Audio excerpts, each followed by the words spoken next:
Everyone. Good morning, everyone. My name is Henry Chang, and I'm the Executive Director of the Fatty Liver Foundation. I'd like to welcome you all to today's patient education webinar on understanding MASH in HIV-infected individuals, a guide for patients and advocates. Next slide. Next. So for those of you who are joining us for the first time, Fatty Liver Foundation is a nonprofit organization founded by a patient with MASH, Wayne Eswich, in 2017. Our mission is to enhance the diagnosis, treatment, and support of Americans affected by the entire spectrum of steatohepatitis liver disease, formerly known as fatty liver disease. And this includes MASLD, MASH, MetALD through targeted awareness campaigns, comprehensive education, accessible screening programs, and robust patient advocacy. So for today's webinar, our main purpose is to simplify the understanding of MASH or metabolic dysfunction-associated steatohepatitis in people living with HIV, provide clarity on evolving medical terms and classifications. The objectives are to explain what MASH is and its significance of people living with HIV or PWH, understand how MASH develops and its implications on liver health in PWH. We'll also focus on examining how MASH affects diagnosis and treatment plans, equip patients and advocates with knowledge to have informed discussions with your healthcare providers, and also highlight the role of patient advocacy in managing MASH. I'd like to also take this opportunity to thank Thera Technologies for making today's webinar possible. Next. So with that, it's my great pleasure to introduce my colleague, Dr. Niraj Mistry, who is the Chief Medical Officer of the Fatty Liver Foundation, will be moderating today's webinar. Henry, thanks so much. And it's good to be back in our webinar saddles and providing information for our patients. Can I have the next slide, please? As routine with all our webinars is a list of our disclaimers. The purpose of this webinar is to provide education and raise awareness around these conditions. So whatever is discussed here is not prescriptive either to providers or to patients, but we want to be cognizant of the fact that this information should be applied on a case-by-case basis in discussion with your primary care provider or your healthcare provider managing your liver conditions. So we're looking forward to a very nice, informative, open discussion, and excited to have Dr. Bansal with us today. Next slide, please. So this is one of my really representative slides, I feel, that we have with MASH and MASLD, which we call a gathering storm. And not only is it a gathering storm, it's a perfect storm of a confluence of many factors. And these factors are all what we call comorbidities. So NASH is not a disease, or MASH is not a disease which just comes up on its own, but it is associated with many comorbidities. And these are very prevalent, not just in the United States or the developing world, but we're seeing it across the world now. And these are generally what we call lifestyle diseases, which are related to the way people live, the diets that they follow, the level of exercise they have, etc. And when we start moving to understanding disease, not just from a medical point of view, but from a lifestyle point of view, what we call the social determinants of health, it becomes a much more complex picture. And currently, our health systems are not prepared enough to understand a multidisciplinary approach. I think we're moving in that direction, and particularly in the United States, there's many multidisciplinary centers that are being set up, particularly to deal with diseases like diabetes. So that's one part of it, on how the health system meets patients where they are in their communities and the lives that they live. And we're quite excited that just this year we had approval of a new drug for MASH, and this is the first medication that was approved. So we can now start a more multimodal management strategy for patients. Certainly what is increasing also is that MASH is the leading cause of liver transplantation in women. And as a cause for liver transplantation in men, it's also very much on the increase. And because there's been so many different diagnostics and approaches to managing this, we still need to get a clear consensus on screening and testing protocols as well as management protocols. And then just one last comment I want to make is from a health perspective, and especially for myself as a public health physician, we often talk about two broad categories of diseases.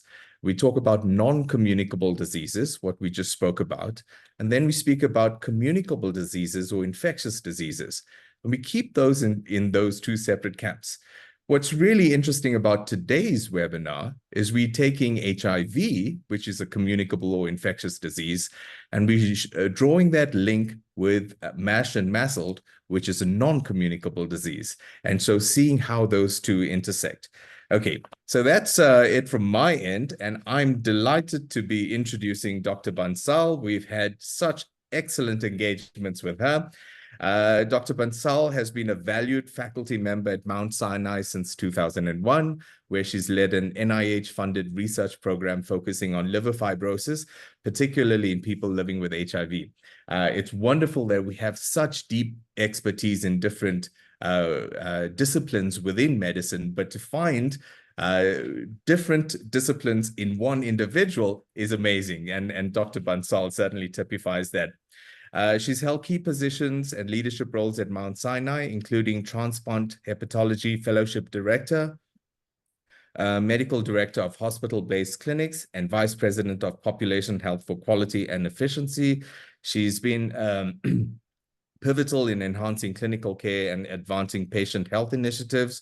She's also a leading expert in treatment and management of metabolic-associated steatohepatitis, that's MASH, having served as the principal investigator for numerous clinical trials, and her work's been instrumental in bringing new therapies to patients. I think one of our most important engagements is the fact that she's been a huge patient advocate. And I think when it's not just patients speaking for themselves, but when doctors and patients are speaking together for the well-being of patients, that's where the sweet spot lies. So we're honored to have you today, Dr. Bansal, and over to you. Great. Thanks so much. I really appreciate the opportunity to speak with you this morning. So next slide. So let's start with the big picture. So as was mentioned, there's been a recent nomenclature change. And the question could be, well, why did we do this, and what impact does it have on us moving forward? So really, this started in 1980 with Ludwig, a pathologist, who was noticing on liver biopsy that it looked like alcohol-associated steatohepatitis, but the patient said, I don't drink, I don't drink, I don't drink. And so it became a diagnosis of exclusion rather than inclusion, non-alcoholic steatohepatitis. But work over the past decade has really demonstrated that metabolic dysfunction is a central underpinning to the disease. So let's call it what it is, not what it is not. And where possible, can we remove stigmatizing language like alcoholic and fatty? And so we landed with this umbrella term of steatotic liver disease, of which what you think of NASH, non-alcoholic steatohepatitis, is now metabolic dysfunction-associated steatohepatitis. But what this nomenclature has also done is open us up for the future in understanding the heterogeneity of this disease and better subphenotyping. Specifically also the recognition of MET-ALD, where patients may drink more than the kind of allowable in clinical trials and in registries, but yet they have MASH, and so they're suffering from two diseases, and we need to understand that complex interplay. So I think that this is really opening us up for the future. Next slide. So what is MASLD? So MASLD, by definition, is having steatosis at least 5%. And then if you also have inflammation, and hepatocyte ballooning, then you have steatohepatitis.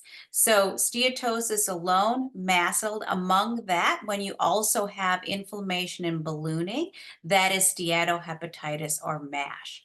Among that category, patients can have various stages of fibrosis, ultimately leading to cirrhosis and hepatocellular carcinoma. When you look at the worldwide prevalence of MASLD and then onward to cirrhosis, you can see about 25%, of whom 5% will have the more progressive form, and about 2% will have cirrhosis. But when you look at people living with HIV, you can see that those numbers are higher. So there's an increased burden of disease in people living with HIV. Next slide. And as we have developed excellent therapies to treat HIV, the population is aging, and about 50% of people living with HIV in the US are 50 years or older, and by 2030, that will increase to 70%. And when you look at the number one causes of non-AIDS related mortality in these patients, liver disease ranks as number 4, and deaths caused by liver etiologies increased 10 times in this post-antiretroviral therapy era. Next slide. So how do these patients present? How do we present, right? So your doctor checks your liver enzymes and they might notice that they're elevated.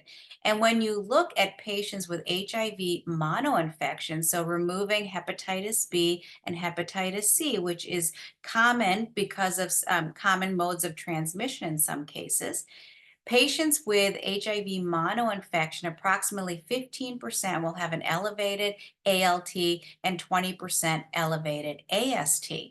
Moreover, among those with abnormal LFTs, when you look at ultrasound, about 30 to 35% will have MASLD by ultrasound. Keep in mind that ultrasound picks up fat at about 20%. And the definition is 5%. So you're still missing people who might have lower levels of steatosis, still have the disease. So by the time you see it on ultrasound, you have a significant amount of steatosis. I want to make the other point about what's a normal LFT value. So as the obesity epidemic has occurred, when you get your lab reports, you see in parentheses the range of ALT and AST. And if you look at different labs, the range is different because each lab establishes their median and their ranges based on the population that they're looking at. So in Texas, that range may be very different than in Massachusetts. So from a hepatology standpoint and from a patient standpoint, even if your number isn't in red when you look at your lab report, you want to make sure, we generally say for women, 25 or less is normal. And for men, I keep it simple, 35. Some would say 33. So 25 and 35. So your AST and ALT, if they're above that, they may be in the normal range, but they're not normal from a hepatologist perspective. Next slide. So when you look at prevalence of liver enzyme elevations, again, that's in the greater than upper limit of normal kind of thing, not true normal, 13 to 42% for ALT and 5 to 51% for AST. And as we said, this is an aging population, and so this is only going to increase over time. Next slide. When you look at CAP, so many of you may be familiar with vibration-controlled transient elastography or FibroScan. There's a number of companies that have this now. The CAP measures the amount of steatosis, and these can get down to about 11% steatosis, so you still could miss some. However, if you use a threshold of 248, which is a very reasonable threshold, you can see that the prevalence of MASLD ranges anywhere from 32 to 41% around the world. Next slide. But the key thing is fibrosis, fibrosis, fibrosis. Fibrosis is the main predictor of liver outcomes. And so that is the critical question you want to ask. Do I have fibrosis? There's a number of ways to measure that. Transient elastography, we'll talk more about the FIB-4 score. And of course, once you have frank cirrhosis, that's certainly a concern. So when you look at the prevalence of liver fibrosis in people living with HIV using these different modalities, you can see that it ranges anywhere from 9 to 18%, significant fibrosis, and cirrhosis about 2.5%. Next slide. Specifically focusing on those now who have an elevated ALT, so now it's really elevated, right? The prevalence of MASH based on liver biopsy, you can see ranges anywhere from 30 to 55%. Next slide. So MASLD is associated with metabolic dysfunction. That's why it's in the name. Now, what does metabolic dysfunction mean? Like, you're a patient, like, what is metabolic dysfunction? So the main kind of features of metabolic dysfunction are diabetes or prediabetes, elevated triglycerides, low HDL, central adiposity. This is a very important point. So BMI alone does not tell the story, particularly in patients living with HIV, where they have visceral adiposity, which means that there is fat in the organs, in the viscera. And waist circumference actually is a better predictor of visceral adiposity than BMI. So I often say, patients who are an apple shape versus a pear shape. So if you kind of have an apple shape, you're more at risk for visceral adiposity.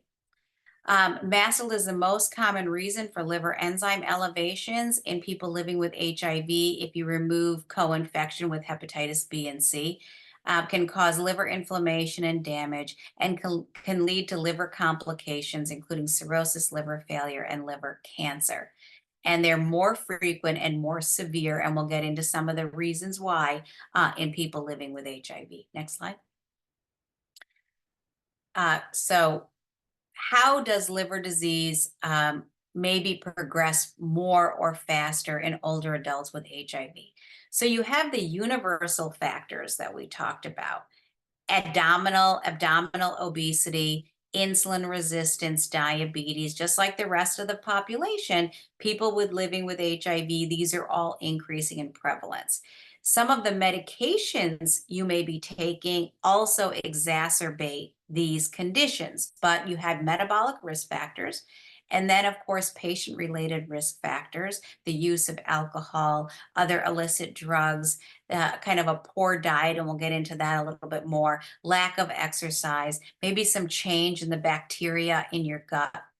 And then there's factors unique to HIV, such as the antiretroviral therapy itself. Some of them may cause hepatotoxicity directly. I think that's more of the older agents, some of the older D drugs and NRTIs, some of the PIs. And so I think that's becoming a little bit of a less of an issue, as is lipodystrophy. Nevertheless, something to keep in mind. The more recent kind of common antiretroviral therapies, I think more it's the exacerbation of weight gain, diabetes, insulin resistance that is serving as a significant cofactor.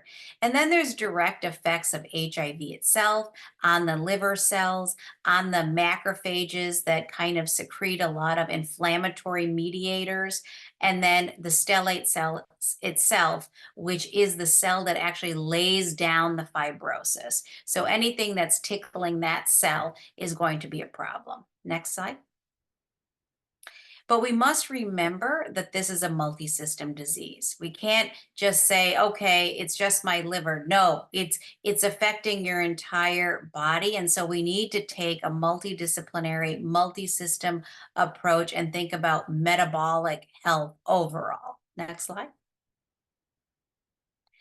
So MASLD is associated with the development of some of these metabolic comorbidities. So whether it kind of came before or then kind of comes along with it, you can see that those with MASLD have an increased probability of diabetes development as well as dyslipidemia. Next slide. Similarly, MASLD is a predictor of frailty. So when you look at steatosis on the bottom, so that's the grading of steatosis. S0 means no steatosis. And as you move to S3, that means there's more and more fat in the liver. You can see that the frailty index, the green plus the orange, increases as you have increasing steatosis. Next slide. So MASH pathogenesis is more complex in people with HIV due to lifelong antiretroviral therapy and HIV-related inflammation. Metabolic conditions and are major risk factors of MASH in people living with HIV. MASH affects multiple organs, causing higher cardiovascular mortality and risk of developing metabolic dysfunction and frailty. And we'll talk about it again coming up, but in MASH, the number one cause of death is cardiovascular disease. And so you really need to also be aggressively managing that, particularly as well. There's a lot of mechanisms by which that's also accelerated in people living with HIV. Next slide. So how do we diagnose it? How do we know whether or not you may or may not be suffering from this? So the diagnosis of MASH involves the measurement first of steatosis. By definition, you have to have steatosis, right? So the lipotoxicity, the toxicity from those lipids is one of the main drivers of the disease. So you have at least 5% steatosis, and that can be measured by MRI-PDFF, which is the most sensitive way that can measure that 5%. CAP, which is on that VCTE, which can get to about 11%. Ultrasound, which can pick up about 20%. So any of those modalities can tell you whether or not you have steatosis. Of course, there is liver biopsy, but you really don't need a liver biopsy. There'd be no reason to do it just for that indication. And then you're saying, okay, I have steatosis. Is it bothering my liver cells? Is it stimulating fibrosis? And that's where the inflammation and ballooning come in. And those are biopsy definitions. However, there are a lot of non-invasive assessments now that give you a clue whether or not you have kind of active at-risk MASH, what we would say. And then the key is fibrosis, fibrosis, fibrosis, because the prognosis does not depend on whether you have inflammation or ballooning or whether you have steatosis. The prognosis depends on whether you have fibrosis. If you have zero fibrosis and you never develop fibrosis, you will not succumb to a liver-related outcome. That doesn't mean that you're not at risk for the other organs, right? Because it's associated with increased risk of cardiovascular mortality, et cetera. So you still need to address it, but the liver-related outcomes are not going to happen. And then, of course, cirrhosis is the kind of end stage where you see these thick bundles there in blue, so the nodule formation, classic of cirrhosis. Next slide.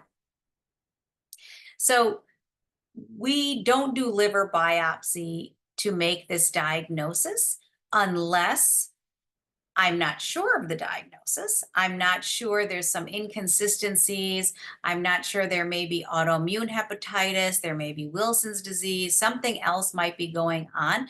So I would do the liver biopsy to make a definitive diagnosis. I would never do it to stage fibrosis. And I told you fibrosis is the most important thing. Don't do it. We do it for clinical trials because we have to, because the FDA has mandated for early accelerated approval that liver biopsy is a reasonable surrogate biomarker for liver-related outcomes, and that's what led to the FDA-approved therapy of Rezdiffra, was based on a biopsy outcome. A liver biopsy represents 1/50,000th of your liver. So you can imagine the kind of sampling error that could happen. And then, of course, the risk of it itself.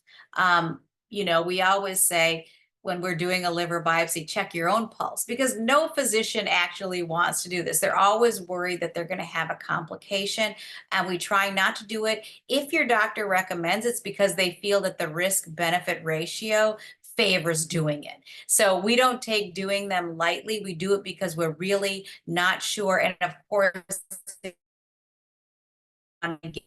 into a clinical trial. Slide. So there are a number of non-invasive ways to try to get to these answers, which is, do I have hepatic steatosis? And more importantly, do I have liver fibrosis?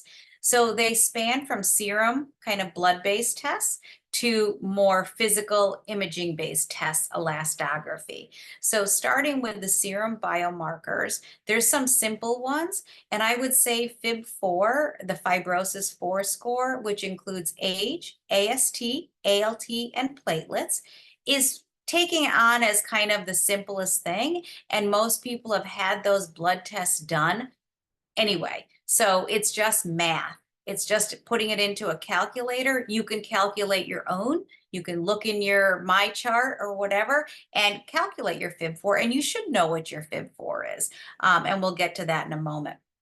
And then there's proprietary tests, the ELF test, which is now FDA approved for prognostic indications, meaning predicting progression to cirrhosis or predicting liver-related outcomes. Less so for staging, but still might play a role in value. It has not been fully validated, to my knowledge, in people living with HIV. However, there are values like 9.8 cutoff for progression to cirrhosis, 11.3 for a risk of a liver-related outcome. And then there's some fancier ones here that I think are really more in the scope of hepatologists and gastroenterologists. So if you're being referred and getting those, it's because there was already some concern, and we'll get to that. And then imaging, transient elastography, FibroScan is a proprietary company. EchoSense owns FibroScan, but there's a number of other vibration-controlled elastography machines that are out there. So your physician may have access to a different one.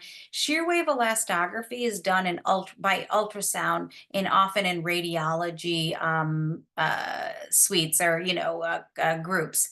And then magnetic resonance elastography, or MRE, that is really, I think, right now considered the gold standard, non-biopsy gold standard for assessing fibrosis. However, the problem with that is it's not kind of available everywhere. It's available in academic centers, but it may not be available everywhere. So use what you have. Whatever you have access to, those are all reasonable. I mentioned that the MRI PDFF, that's the most sensitive for the fat itself, for the steatosis. And then FAST score combines the transient elastography, so you get a liver stiffness assessment, and then it includes the AST, your liver enzyme AST, so that gives you a sense of the inflammation. Next slide. And these calculators, you can Google it. You can find these calculators online. The MASLD fibrosis score on the left includes age, BMI, your fasting glucose, AST, ALT, platelet count, and albumin. And then the FIB-4 is a subset of that with just the 4 parameters: age, AST, ALT, and platelet count. Next slide. And so the key is that the FIB-4 is taking kind of, it's getting traction in kind of the screening world, because in a screening world, when you have a very large potential population, the most important is ruling out. We need to say, okay, we don't need to worry about 60 to 70% of the population right now. You don't have significant disease. And that's where FIB-4 has become kind of taken on, where it's very simple. You do the math.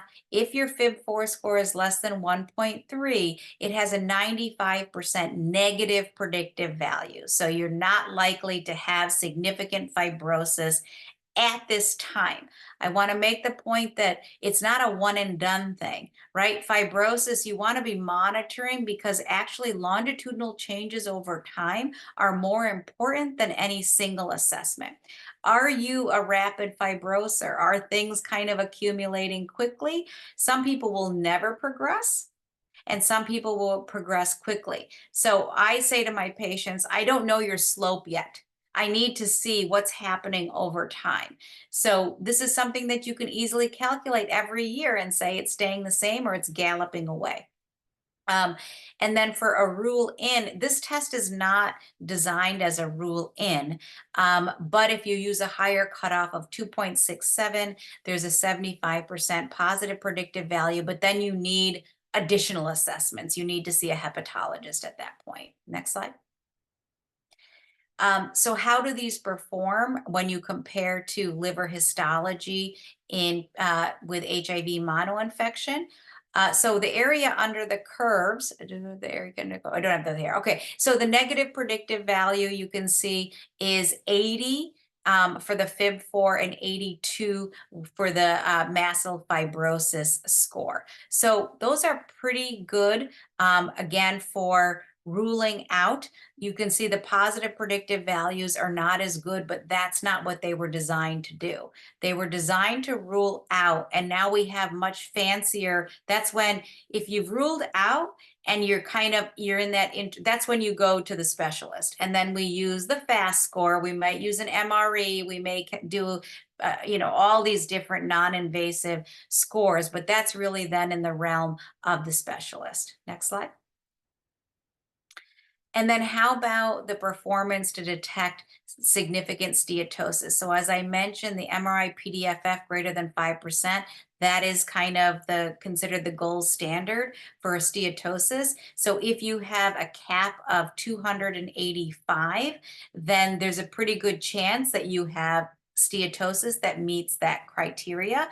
And if you up the threshold to 314, then that correlates well with an MRI-PDFF of greater than 10%. Next slide. So many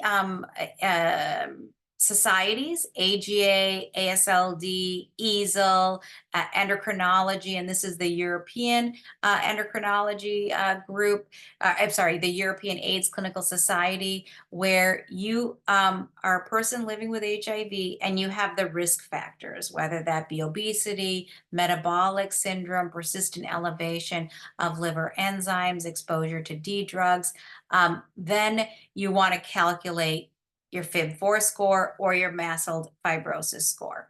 If your FIB4 score is less than 1.3 or your mast cell fibrosis score is less than negative 1.455, you're low risk.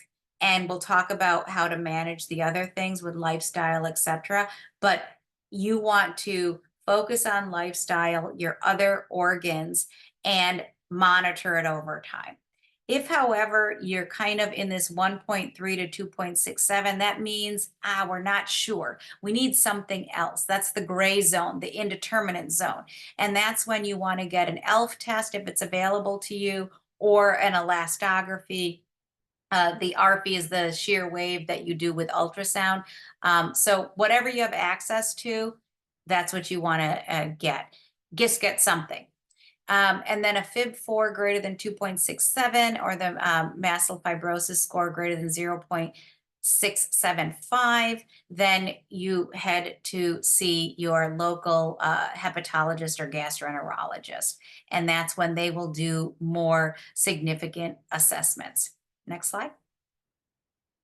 So the key is to identify those with MASH and advanced fibrosis, because that's what can cause the liver-related outcomes like cirrhosis, liver cancer, liver transplantation, mortality. MRI-PDFF and FibroScan CAP are highly accurate for the diagnosis of steatosis in patients with HIV monoinfection, and non-invasive prognostic biomarkers may help a little bit further in risk stratification. Next slide. So what are the treatment strategies? So the goal of mast cell treatment is to both resolve the inflammation and ballooning and reverse the fibrosis. That's the main goal. The standard clinical trial outcomes is kind of like, can you do either or? Again, both would be ideal. And if you had to choose one, I would want improvement in fibrosis by greater than 1 stage with no worsening of MASH, because I think I'm making the point, fibrosis is the thing that matters. Resolution of MASH with no worsening of fibrosis is wonderful, and you hope that that ultimately translates in a reduction in fibrosis, but that's theoretical, actually demonstrate it. Patients who are targeted for pharmacotherapy, like the first FDA-approved therapy, and anything that will come down the pike right now for non-cirrhotic MASH will be those who have stage 2 and 3 fibrosis. It's at stage 2 where it's the inflection point of liver-related outcomes. So once you have stage 2 fibrosis, you have like a 9-fold increase risk of having a liver-related outcome. Whereas at F0 and F1, it's a little bit, it's flat, right? So that's why it's that F2, because all of a sudden the inflection point changes. Next slide. So management, the cornerstone is lifestyle modification and weight loss, and we'll go into some strategies in the subsequent slides. There has been efficacy in people not living with HIV, and that's the resmetirom therapy, thyroid hormone beta receptor agonist that has been granted accelerated early approval pending kind of the trial still going on. So the early approval was based on the 52-week biopsy, and those patients are still in the study, and we want to see that there's liver-related outcomes decrease. Because if you see fibrosis going away and you still develop an esophageal variceal bleed, we haven't really achieved anything, because ultimately it's the outcomes that matter to you. And so again, it's a surrogate early, like we're very hopeful, but now we need to see that come to fruition. Pioglitazone was in the PIVN study, did not show fibrosis regression, but MASH resolution, same with vitamin E. Bariatric surgery works. You know, they have shown improved outcomes from bariatric surgery on fibrosis regression, as well as other outcomes. The one issue with pioglitazone is that it can cause some weight gain, but it's really weight distribution. You lose that visceral adipose tissue and it goes to kind of the peripheral. So it's kind of like it's making you a pear rather than an apple. However, that can be disconcerting for patients, but it is an option, particularly in those with diabetes. And then possible efficacy, the two drugs, I mean, tesamorelin probably is the one that has the most data supporting from phase 2 its efficacy in HIV-associated mast cell disease. So I hope for a phase 3 study. We'll look at some of their data coming up. And then vitamin E has some data on, and I'll show it in the subsequent slide, on liver enzymes and steatosis. Keep in mind that that is non-cirrhotic, non-diabetic. Management of HIV, obviously aggressive management of HIV is important, but you want to have as much kind of metabolic and lipid neutral regimens as possible. Next slide. So in terms of the weight loss and exercise, so 3 to 5% weight loss has been shown to improve steatosis.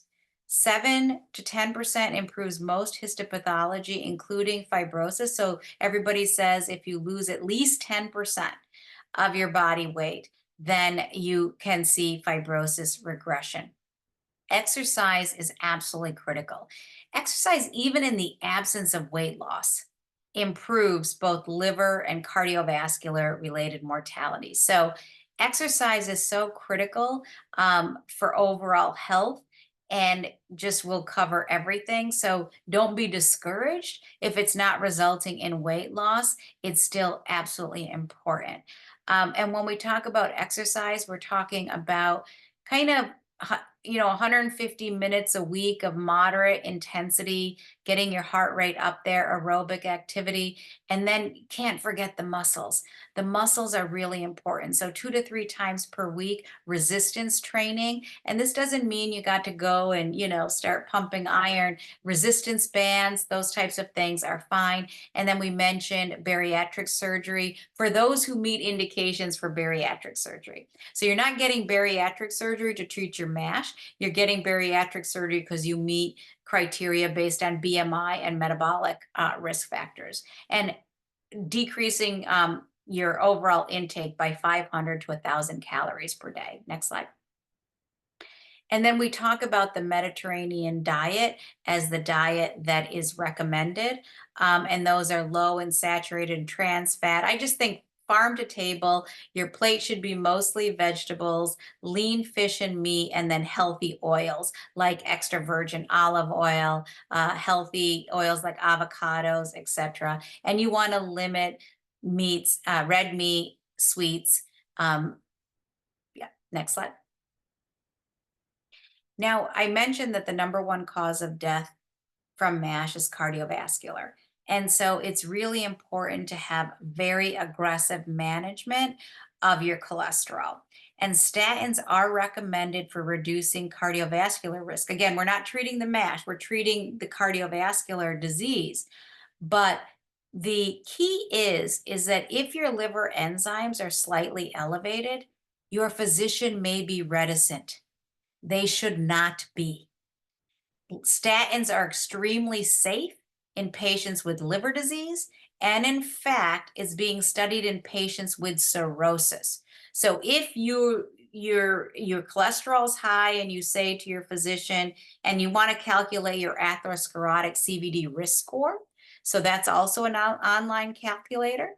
But if you meet criteria for statin and you want to ask your physician, hey, can I, and if they say, oh, but your liver enzymes, but say, can you, say, get some kind of consult from a hepatologist, because we're going to say, start the statin. Next slide. Now, vitamin E to treat HIV-associated MASH, I mentioned earlier. So these are very small studies, only 27 patients, 800 IU a day of vitamin E for 24 weeks. They saw a reduction in steatosis and an increase in those who achieved an ALT less than 45. Next slide. And then tesamorelin is a growth hormone releasing factor analog indicated to reduce visceral adiposity in people living with HIV and lipodystrophy. So it's already available. And in this randomized multi-center double-blind study in patients with HIV monoinfection and MASLD diagnosed by that MRI PDFF that I mentioned, you can see that in those that had, well, they're showing the fibrosis here, sorry. So those who were on Tessa had decreased fibrosis progression. So very optimistic, small numbers, would love to see this in a phase 3 study. Next slide. But you can look at the other parameters that improve. On tesamorelin, there is an absolute reduction in liver fat. There's a relative change in liver fat. And you can see when people talk about percent change in MRI PDFF, everybody says that 30% reductions, kind of like that golden number. And you can see here, there's a greater than 30% reduction in MRI PDFF. Those who completely got rid of their steatosis was about 38% compared to placebo, and you can see improvement in ALT levels. So again, promising. We need more data. Next slide. So the new drugs for MASH and HIV. So the agents that are listed here, most of them have kind of gone to except for tesamorelin still in play. Many of these, maybe vitamin E still being looked at, but many of these are kind of no longer in play. There's a lot of others, but I think the biggest problem is that the lack of inclusion of people living with HIV in these studies. So from a patient advocacy standpoint, that is something that needs to change. There need to be subgroups. I think, certainly resmetirom, I know that they do plan to, look at this in people living with HIV, and at glance, there's no obvious drug-drug interactions with the most common antiretroviral therapies. So don't anticipate it being an issue. But when we focus then on kind of the specifics and the impact of these different factors, so there are some viral proteins like VPR gene-induced adipocyte hypertrophy, so making your fat cells bigger, some effect on insulin resistance, lipodystrophy, effects on the inflammatory cells. You know, early after HIV infection, the CD4 cells in the gut are depleted and they're not restored with antiretroviral therapy. There is always this potential for microbial translocation, and kind of immune activation, if you will. And then antiretroviral therapies, we know that some of the boosted protease inhibitors cause insulin resistance.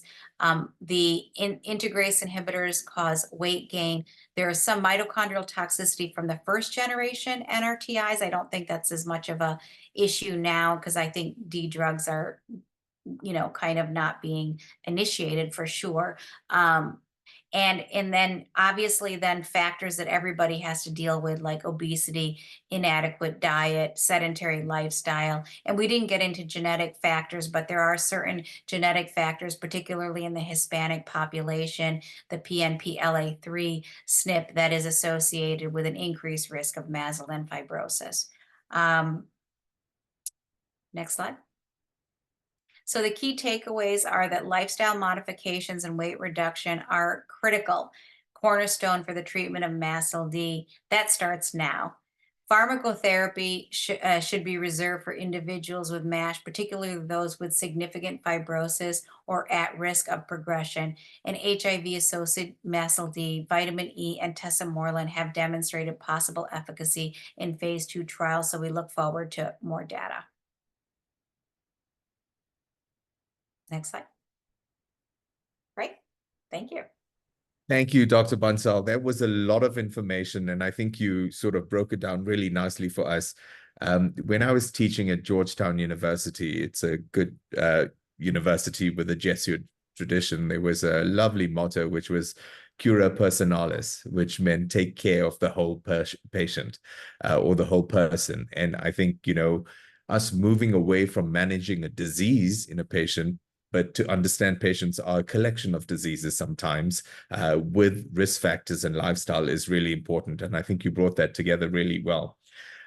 We did take a few questions from our patient community that we've sort of consolidated, and I'm just going to put them up on the screen and add a couple of comments to them. So the first is, what lifestyle changes can I make to help manage both HIV and MASH effectively? And I think drawing on the point that you made, that the earlier mortality comes from cardiovascular disease. So also thinking about how to manage these conditions together with cardiovascular risk as well. Yeah, so I think, as we said, the exercise, both the aerobic and muscle training. So sarcopenia can be a big problem.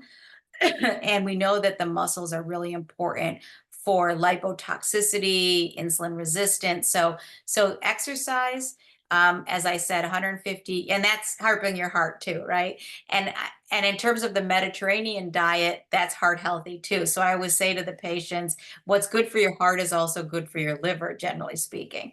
And then we didn't talk about the avoidance of fructose containing beverages. Like it should be water or unflavored seltzer.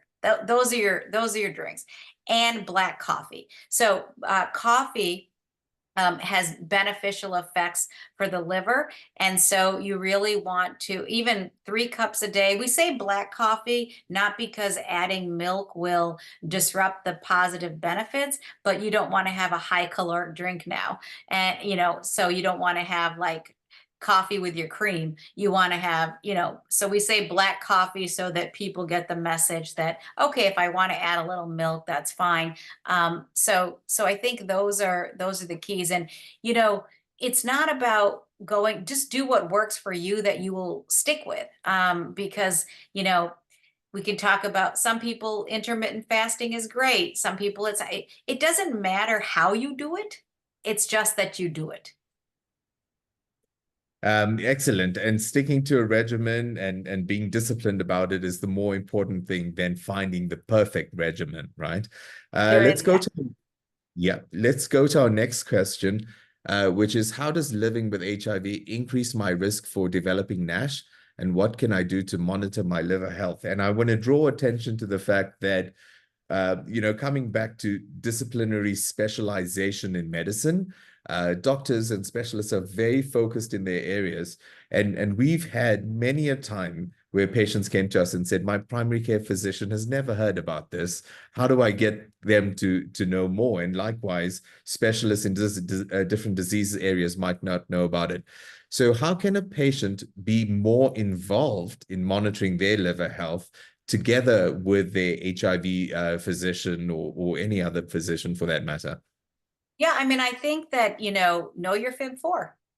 And you can even bring that here, Dr. Smith, my FIB4 is this. I'm a little bit concerned. What are your thoughts? And then, obviously, hopefully, I mean, we're really trying to message this.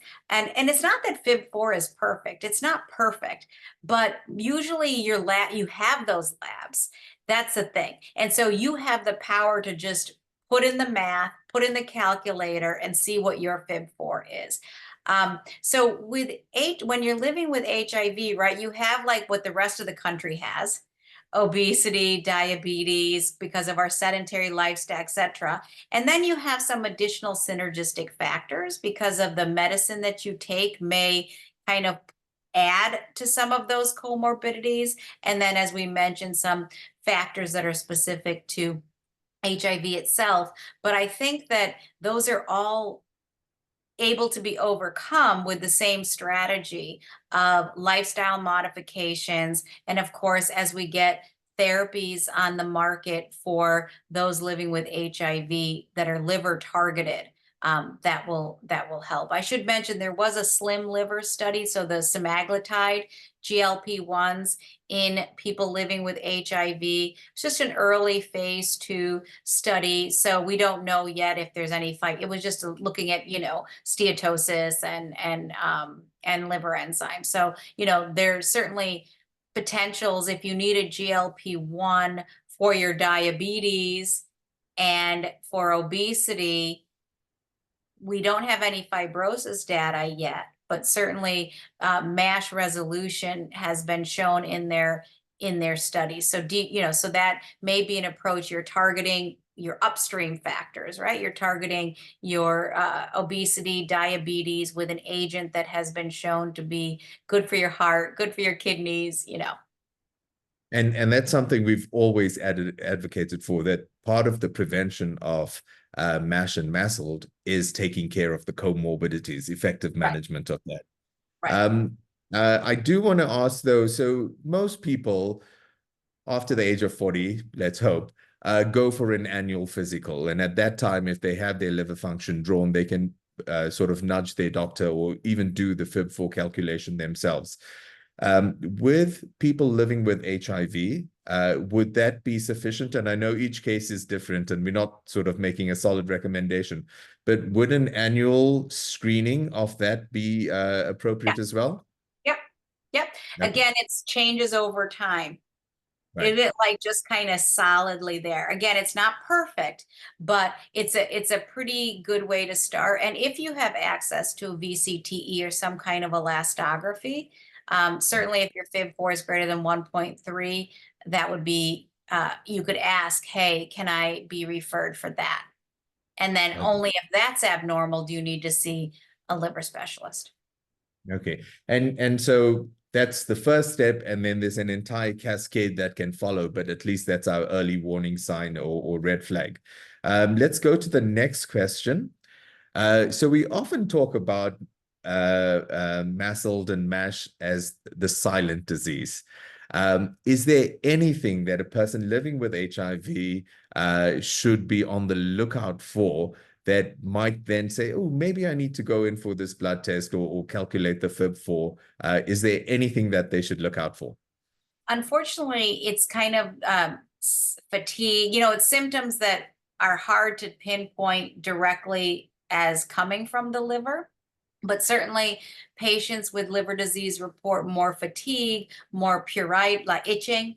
Those are things that you can be on the lookout for. The problem is the symptoms. If you get symptoms like your eyes are yellow, you're having easy bruising, that is something that signifies more advanced disease. So hopefully we don't get to that point, but if you notice that you hit something, and some people bruise easily, but if it's a change for you, and gum bleeding, frequent nosebleeds, any kind of reversal of your sleep-wake cycle, and as I mentioned, yellowing of the eyes. Excellent. Okay. So, and those are obviously more advanced. Sort of paying attention to the blood test and the routine examinations important. Let's go on to the next question. And I think you covered this really, really well through your presentation, but I think if you had to just wrap it up for us to say, what are those treatment options for MASH in people living with HIV?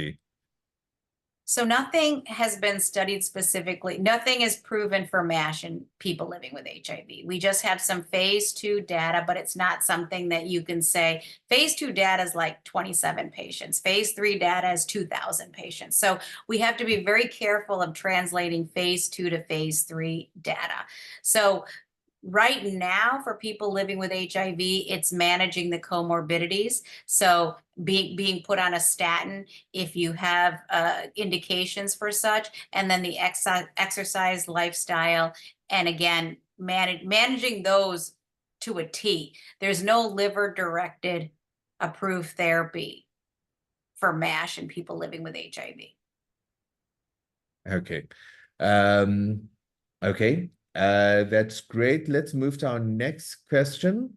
Oh, and I think just related to the other one, this also might be an opportunity, and the HIV community is very well sensitized on participation in clinical trials because there have been so many drugs. So this might be an opportunity to look at how we can enroll people living with HIV in MASH and mast cell related clinical trials, right? Yeah, I've been beating that drum.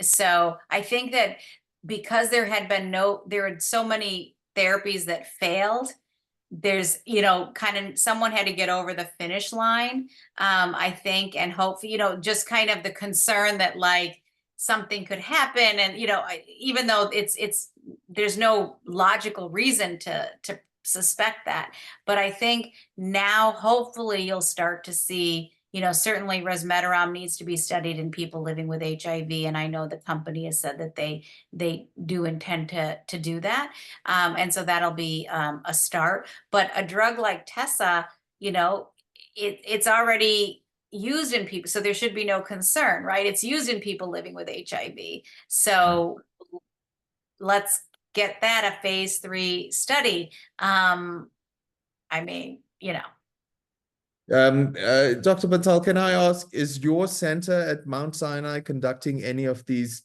trials?